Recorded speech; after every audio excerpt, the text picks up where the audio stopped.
கடவுள் அருள் டிவி நேயர்களுக்கு astro KS ஐயங்காரின் பணிவான நமஸ்காரங்கள். மாத பலன் சோபகிருத்து வருஷம் மார்கழி மாதம் 17/12/2023 14/1/2024 வரை உண்டான நாட்களுக்கு மார்கழி மாதத்தின் பலன்களை மேஷம் முதல் மீனம் வரை எப்படி இருக்குன்னு பார்ப்போம். இந்த மாதத்தினுடைய கோல்சாரம்னு பார்த்தாலேயானால் இது தட்சிணாயன புண்ணிய காலத்தின் கடைசி மாதம். மார்கழி மாதம் தான் தட்சிணாயனத்தினுடைய கடைசி மாதம். அதற்கு அடுத்த மாதம் உத்தராயணத்தின் முதல் மாதம் மாறுது. அதனால் இது தட்சிணாயனத்தின் கடைசி மாதம்ன்றதுனால தேவர்களுக்கு ஒரு வருஷம்னு இந்த சொல்கிறதுனால உத்தராயணம் பகல் பொழுதுன்னு சொல்கிறதுனால இது பிரம்ம முகூர்த்த காலம்னு சொல்லக்கூடியது. அதாவது இந்த மார்கழி மாதம் கார்த்தால 4:30லேருந்து 6 மணி வரலாம், இல்லை 4லிருந்து 6 மணி வரலாம்னு வச்சுக்கலாம். அதனால் நம்ம விடிய காலையிலேயே எழுந்து குளிச்சுட்டு கோவிலுக்கு போயிட்டு வர்றது ஒரு பெரிய விசேஷம். இந்த மாதத்தில் மார்கழி மாதத்தை பொறுத்தவரையிலும் 30 நாட்களும் விசேஷமான நாட்கள்னே சொல்லணும். இந்த மாதத்தினுடைய கோல்சாரம் என்ன அப்படின்னா, சோபகிருத்து வருஷத்தினுடைய மார்கழி மாதத்தின் கோல்சாரம் மேஷ ராசியில் குரு பகவான், கன்னியா ராசியில் கேது பகவானும், சுக்கிர பகவான் துலா ராசியிலும், செவ்வாயும் புதனும் விருச்சிகத்திலும், சூரிய பகவான்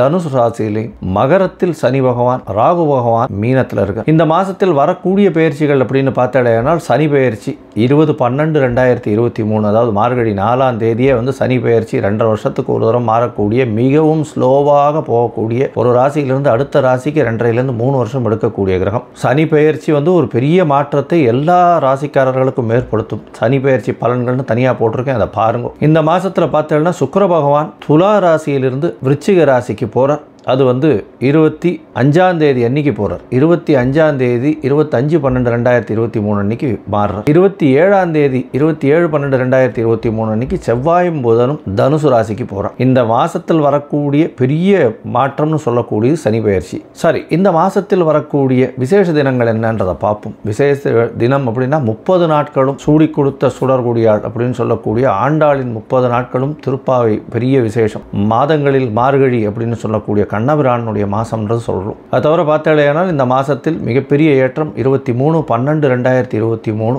வைகுண்ட ஏகாதசி. ஏகாதசியில் மிக பிரசித்தி மிக ஏற்றம் பெற்றது. அதாவது ஏகாதசியில் மிகவும் ஏற்றம் வைகுண்ட ஏகாதசி. அதுவும் ஸ்ரீரங்கத்தில் பெரிய ஏற்றமாக இருக்குது. அந்த அன்னைக்கு பரமபதம், அதாவது பரமபத வாசல் திறந்தே இருக்கும். அன்னைக்கு யார் இறந்து போகிறார்களோ அவர்கள் நேரடியாகவே பரமபதத்துக்கு போகிறதா ஒரு ஐதீகம். அது தவிர இந்த மாதத்தில் வரக்கூடிய மார்கழி மாதத்தின் மிருகசீரிஷம் திருவாதிரை, இது ரொம்ப விசேஷம். மிருகசீரிஷம் மார்க்கண்டேயனுடைய பிறந்த நாள். மார்கழி மிருகசீரிஷம் மார்க்கண்டேயன் அவர் யமனுக்கிட்டேயே தப்பி அவருக்கு தீர்க்க ஆயுள் கொடுத்ததாக சரித்திரம். மார்க்கண்டேய புராணம் பெரிய விசேஷம். அதனால் தீர்க்க ஆயுஷ் கிடைக்கணும்னா மார்க்கண்டேய புராணம் படிக்கிறதும் மிருத்யுஞ்சய ஹோமம் பண்ணுறதும் பெரிய ஏற்றம். திருவாதிரை நட்சத்திரம் இந்த மாதத்தில், அதுவும் மார்கழி திருவாதிரை ஆருத்ரான்னு சொல்லக்கூடியது. எப்படி பெருமாளுக்கு பெரிய விசேஷங்களாக வருதோ அதே மாதிரி சிவபெருமானுக்கும் வரக்கூடிய மிகப்பெரிய விசேஷம் ஆருத்ரா. இது சைவர்கள் கோவிலில் ஒரு பெரிய விசேஷம். சைவர்கள் கோவில்னு சொல்லக்கூடிய சிதம்பரத்தில் பெரிய ஏற்றம்.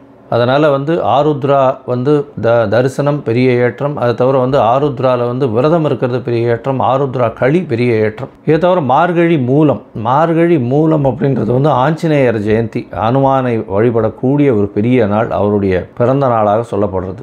இந்த மாதத்தில் பார்த்தீர்களேயானால் 1/1/2024 ஆங்கில புத்தாண்டும் வருது. இந்த மாதத்தில் பொதுவாகவே மார்கழி மாதத்தில் தான் அது வரும். இந்த மாதத்தில் பெரிய விசேஷம் அப்படின்னா பாவை நோன்பு. அது தவிர 27ஆவது நாள்னு சொல்லக்கூடியது கூடாரை வெல்லும் சீர். அது கூடாரை வெல்லும் சீர் கோவிந்தா. அந்த பாடல் 12/1/2024 அன்னைக்கு வரும். 14ஆம் தேதி அதோட இந்த மாதம் முடிஞ்சுடுறது. 15ஆம் தேதி தை மாதம் பிறந்துடுறது. இந்த மாதத்தில் பார்த்தீர்களேயானால் பாவை நோன்பு. அது தவிர இந்த திருவம்பாவை சொல்வா. திருவம்பாவை இந்த ஆருத்ராவிற்கு 9 நாள் முன்னாடியிலிருந்து ஆரம்பித்து திருவம்பாவை சேவிப்பா. அதுவும் பாவை நோன்பு இருப்பா. இதெல்லாம் வழக்கம் பெரிய ஏற்றத்தை கொடுக்கும். இந்த மாதத்தில் பொறுத்தவரையிலும் பொதுவான கோவில்களுக்கு உண்டான விசேஷங்களை பொதுவாக பார்ப்பாங்க. வீட்டினுடைய விசேஷங்கள்னு சொல்லக்கூடிய கல்யாணம், கிரகப்பிரவேசம், காது குத்தல், அது தவிர பூணல் கல்யாணம், இந்த மாதிரியான விஷயங்கள்லாம் பொதுவாகவே இதில் பண்ணுறது இல்லை. கிரகப்பிரவேசம் ஒரு சில இடத்துல பண்ணுவா, ஆனால் கல்யாணம் பண்ணுறது இல்லை. சுபகாரியங்கள்னு சொல்லக்கூடிய வீட்டு சுபகாரியங்கள் எதுவுமே இந்த காலகட்டத்தில் இந்த மார்கழி மாதத்தில் பண்ணுறது இல்லை. கோவிலுக்கு உண்டான சுபகாரியங்கள் மட்டும்தான் இந்த மாதத்தில் பண்ணுறான். இந்த மாதத்தில் ஒரு ராசிக்கும் எப்படி இருக்குது அப்படின்னு பார்ப்போம், மேஷம் முதல் மீனம் வரை. அதுக்கு முன்னாடி என்னுடைய மொபைல் நம்பர் ஸ்க்ராலிங்கில் போயிட்டு இருக்கோம். உங்களுக்கு அஸ்ட்ராலாஜிக்கல் கன்சல்ட் தேவைப்பட்டதுன்னா நீங்கள் எனக்கு ஒரு ஃபோன் பண்ணுங்க. விருச்சிகம், விசாகம், அனுஷம், கேட்டை இந்த 3 நட்சத்திரம் 9 பாதங்களை கொண்ட ராசி. ராசியின் அதிபதி அப்படின்னு சொல்லக்கூடிய ஒரு செவ்வாய் பகவான். இந்த மாதமான மார்கழி மாதம் சோபகிருத்த வருஷத்தில் ஆரம்பிக்கும் பொழுது இந்த மாதத்தில் வந்து உங்களுடைய ராசியிலேயே இருக்கிறது விசேஷம். உடல் நலத்தில் நல்ல ஏற்றம் இருக்கும், கவலைப்பட தேவையில்லை. இந்த மாதத்தில் வந்து உங்களுடைய ராசிக்கு 10ஆம் அதிபதி அப்படின்னு சொல்லக்கூடிய ஒரு சூரிய பகவான் உங்களுடைய ராசிக்கு 2ஆம் இடத்துல இருக்கிறதும் குருவினுடைய பார்வையில் இருக்கிறதும் பெரிய விசேஷம். இந்த மாதத்தில் பார்த்தாலேனா பொதுவாகவே மாச கிரகங்கள்னு சொல்லக்கூடிய சூரியன், புதன், செவ்வாய் மற்றும் சுக்கிரன் இந்த 4 கிரகத்தினுடைய மூமெண்ட்டை வச்சு வந்து இந்த காலத்தினுடைய பலன்களை சொல்லுவோம். இந்த மாதத்தில் ஒரு பெரிய மாற்றம் என்ன அப்படின்னா, சனி பகவான் உங்களுடைய ராசிக்கு 3ஆம் இடத்திலிருந்து 4ஆம் இடத்துக்கு போகிறார். அர்த்தாஷ்டம சனி நடக்க போகிறது. உடல் நிலையில் சற்று கவனம் தேவை. வண்டி வாகனங்களில் செல்லும் பொழுது ரொம்ப ஜாகிரதையாக போகிறது ரொம்ப நல்லது. கீழ்த்தட்டு, அதாவது உங்களுக்கு கீழே வேலை செய்கிறவங்க உங்களுக்கு வந்து கண்டிப்பாக பிரச்சனையை கொடுப்பார்கள். இரும்பு சம்பந்தமான தொழில், ஸ்டெயின்லெஸ் ஸ்டீல் சம்பந்தமான தொழில், அதை தவிர வந்து மண் சம்பந்தமான இந்த கான்ட்ராக்ட் எடுத்து பண்ணக்கூடிய வேலைகள் எதுவாக இருந்தாலும் அதில் பிரச்சனைகள் வரக்கூடிய, அதாவது மேனேஜ்மெண்ட்டில் பிரச்சனை வரக்கூடிய வாய்ப்புகள் மிகவும் அதிகமாக இருக்கும்.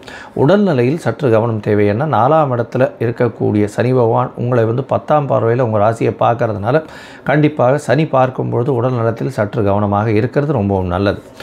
உங்களுடைய ராசிக்கு பார்த்தலையானால் அதாவது ஒரு 27ஆம் தேதி அன்றைக்கி 27/12/2023 அன்றைக்கி உங்களுடைய ராசிநாதன் மற்றும் புத பகவான் இவா 2 பேரும் உங்களுடைய ராசிக்கு 2ஆம் இடத்துக்கு பெயர்றா. இதன் மூலியமாக என்ன அப்படின்னா, தனகாரகன் தனஸ்தானம்னு சொல்லக்கூடிய குரு பகவானும் செவ்வாய் பகவானும் பரிவர்த்தனை யோகம் வர்றது, 6ஆம் இடமும் உங்களுடைய 2ஆம் இடமும் பரிவர்த்தனை ஏற்படுறது பெரிய ஏற்றம். உங்களுக்கு வேலையில் வந்து ஒரு பெரிய அபரிமிதமான ஏற்றம் கிடைக்கும். ப்ரமோஷன் கிடைக்கக்கூடிய வாய்ப்புகள் உண்டு. இந்த வேலையின் மூலியமாக வெளியூர் வெளிமாநிலம் செல்லக்கூடிய வாய்ப்புகள் நிச்சயமாக வரும். அதுவும் இந்த மாதம் பார்த்தாலேயானால் உங்களுக்கு ஒரு பெரிய ஏற்றம் கிடைக்கக்கூடிய காலகட்டமாக இருக்க போகிறது. ஏன்னா உங்களுடைய ராசிநாதனே 2ஆம் இடத்துலேருந்து பரிவர்த்தனை யோகத்தில் 6ஆம் இடத்துல இருக்கிறதுனால எதிரிகள் அற்ற நிலை இருக்கும். யாராக இருந்தாலும் உங்களை தாண்டி போகவே முடியாது. நீங்கள் சொல்லக்கூடிய வார்த்தைகள் நிச்சயமாக ஏற்றுக்கொள்ளப்படும், அந்த அளவுக்கு இருக்கும். உங்களுடைய ராசிக்கு பார்த்தேன்னா சுக்கிர பகவான் 25/12 அன்றைக்கி வர்றார். சுக்கிர பகவான் 25ஆம் தேதி வர்றதன் மூலியமாக உங்களுக்கு வந்து 12ஆம் அதிபதியே ராசியில் வர்றதும் சுக்கிரன் ராசியில் வர்றதுனால கண்டிப்பாக கணவன் மனைவியிடையே நல்ல ஒரு அந்யோன்யம் இருக்கக்கூடிய காலகட்டமாக இருக்கும். அதாவது எதிர்பாலினத்தவர் மூலியமாக நல்ல ஒரு ஏற்றம் இருக்கும். பார்ட்னர்ஷிப் பிஸ்னஸில் பெரிய ஏற்றம் கிடைக்கக்கூடிய காலகட்டம். படிக்கக்கூடிய குழந்தைகள் கொஞ்சம் ஜாகிரதையாக படிங்க. ஏன்னா 4ஆம் இடத்துல சனி பகவான் வர்றதுனால டிஸ்ட்ராக்ஷன்ஸ் கொஞ்சம் அதிகமாகவே இருக்கக்கூடிய காலகட்டமாக இருக்கும். அதனால் ஜாகிரதையாக இருக்கிறது ரொம்பவும் நல்லது. சனி பயிற்சி பலன்கள் தனியாக போட்டிருக்கேன், அதை பாருங்க. அதில் வந்து உங்களுக்கு உண்டான எல்லா தீர்வுகளும் கொடுத்துருக்கேன், பாருங்க. இதை தவிர உங்களுடைய ராசிக்கு பார்த்தாலேனா 11ஆம் இடத்துல இருக்கக்கூடிய கேது பகவான் லாபத்தை அதிகப்படுத்தக்கூடிய காலகட்டமாக இருக்குது. உங்களுடைய ராசிக்கு தொழிலில் மிகப்பெரிய ஏற்றம் இருக்கும். திடீர் பண யோகம் வரும்.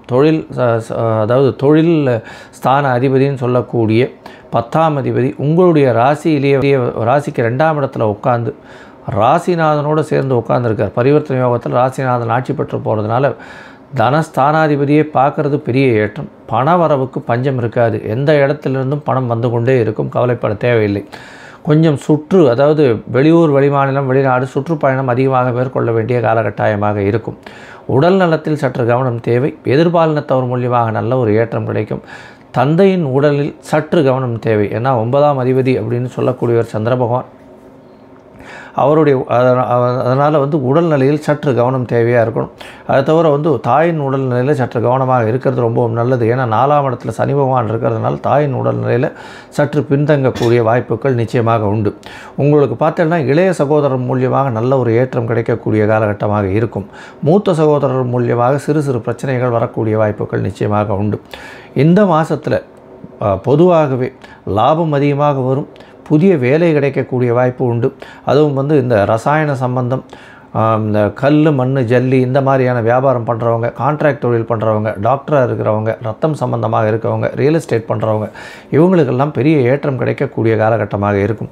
அதாவது இந்த புரோக்கர் அப்படின்னு சொல்லக்கூடிய ரியல் எஸ்டேட் பணம் பறிமுதல் பண்ணக்கூடிய பணம் வந்து இந்த வீடு வாடகைக்கு விடுறது இந்த மாதிரியான விஷயங்கள் பண்ணுறவாளுக்கெல்லாம் பெரிய ஏற்றமும் மாற்றமும் கிடைக்கக்கூடிய காலகட்டமாக இருக்கும்.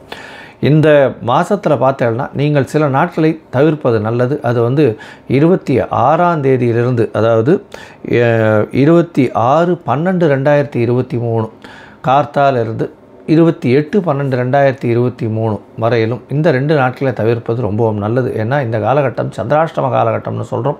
புதிய முயற்சி வேண்டாம், வெளியூர் வெளிமாநில பிரயாணம் வேண்டாம்னு சொல்கிறோம். ஒருவேளை நீங்கள் பண்ண வேண்டிய இருந்ததே ஆனால் கண்டிப்பாக சந்திர பகவானுக்கு உண்டான எளிய பரிகாரம் அப்படின்னு சொல்லக்கூடியதை பண்ணுறதன் மூலியமாக உங்களுக்கு நல்லபடியாக இருக்கக்கூடிய காலகட்டமாக இருக்கும்.